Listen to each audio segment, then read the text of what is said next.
नमस्कार शेतकरी मित्रांनो, शेतकरी लाईव्ह चॅनलमध्ये आपलं स्वागत आहे।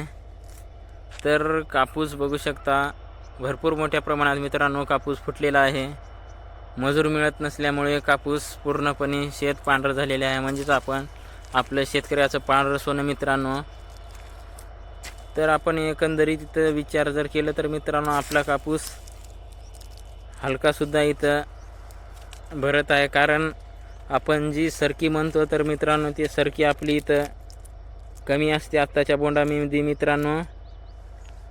त्यामुळे आपला इथं कापूस पण वजनदार भरत नाही, हलका भरतो। आणि त्यामध्ये जर आपण एकंदरीत विचार केला तर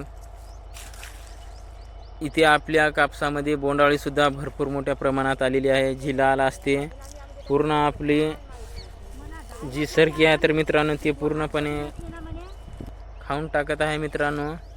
त्यामुळे आपला कापूस पण तिथं हलका भरतो, वजन येत नाही मित्रांनो आपला।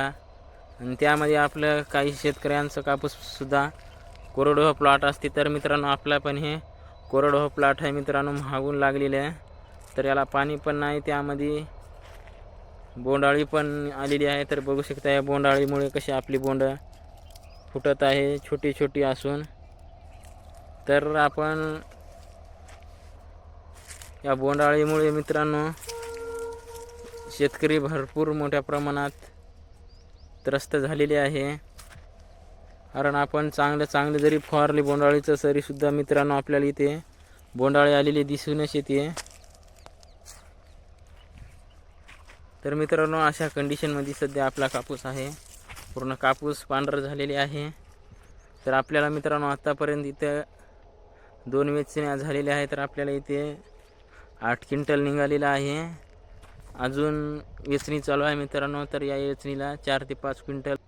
तर तिसरी वेचणी चालू आहे मित्रांनो, तर या वेचणीला 4 ते 5 क्विंटल आपल्याला कापूस सहजच निघेल।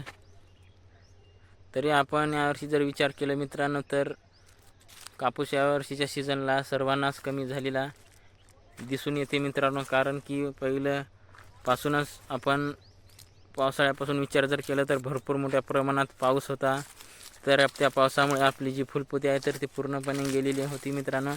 तर त्यामुळे आपल्याला इथं कापसाचं एकंदरीत उत्पादन बघितलं तर कमीच मिळू शकते मित्रांनो। तर अशा प्रकारे मित्रांनो बोंड आहे मित्रांनो, छोटी छोटी आपण जर बघितले तर छोटी सुद्धा बोंड मित्रांनो फुटत आहे, बघू शकता प्लॉट। तर मित्रांनो, तुमचे पण बोंडे असे छोटे आहे का, कमेंटमध्ये नक्की सांगा। आणि आपल्या चॅनलला मित्रांनो नवीन असेल तर मित्रांनो आपल्या चॅनलला सबस्क्राईब करून घ्या, म्हणजेच तुमच्यापर्यंत नवीन व्हिडिओ येऊन जाईल। धन्यवाद मित्रांनो।